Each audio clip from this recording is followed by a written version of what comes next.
I think personally, yeah, it's been a struggle for these past 4 years. Made a huge transition, moving from London after being down south for, God, 30 years, maybe more. And then coming back up to Leeds to take over responsibility, it does affect and did affect my mental health. I was so depressed some days I could struggle to get out of bed, only maybe managing to surface out of bed because I knew my niece was coming home, so I'd have to make her something to eat. Feeling anxious all the time, which I know I never used to have them kind of anxiety feelings at all. Feeling anxious, I didn't know what I was doing. I was looking to find work, looking after myself, looking after my niece, not wanting to really talk to anyone.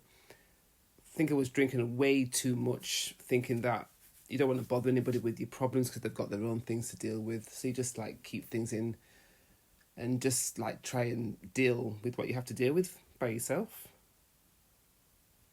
After taking antidepressants, which I suppose was a sheer act of desperation, hoping to wean myself off, which didn't work out too well. So, I mean, at the moment, I go to the gym. I really enjoy going to the gym. That's my saviour. It keeps my head clear.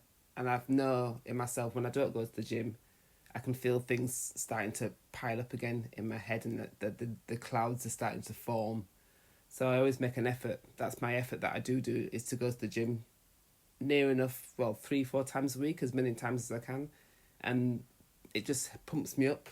I can just like put my headphones on, blast out the music, and just take myself completely somewhere else. And my head, I come out of the gym and I feel so much better in myself. So for me, the gym is my therapy. And I've started writing down things, just how I'm feeling on a daily basis. In fact, I try that helps get stuff out of my head onto a paper so I can actually see how I am on a day-to-day, and I can kind of track my moods to a certain extent. I did try going to see like somebody to talk to, but I didn't really feel connected. I just felt like I was just talking. I don't know. I could have been talking to a wall or to myself. Really, there wasn't any kind of connection there. So I think what I'm doing at the moment kind of helps me. How has COVID affected me?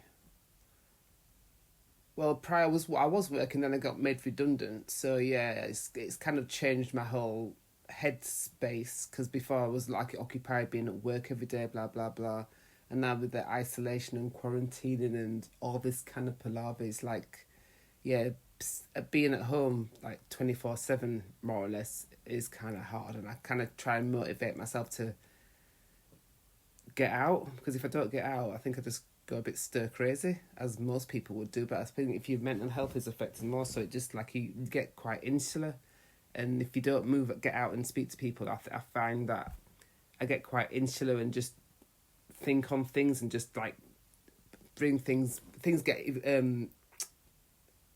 grown out of proportion, I think, because I overthink things, and just it goes into a tirade of bad thoughts sometimes, I reckon.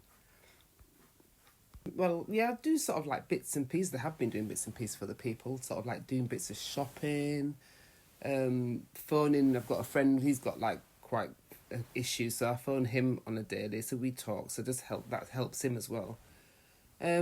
Just, I don't know, random things, I guess. Nothing I can really pinpoint that I've done for other people. I mean, I'm helping other people out, but it's helping me as well, getting out and doing other things. So it's give and take on both sides, I think. But yeah, I enjoy do what I'm doing.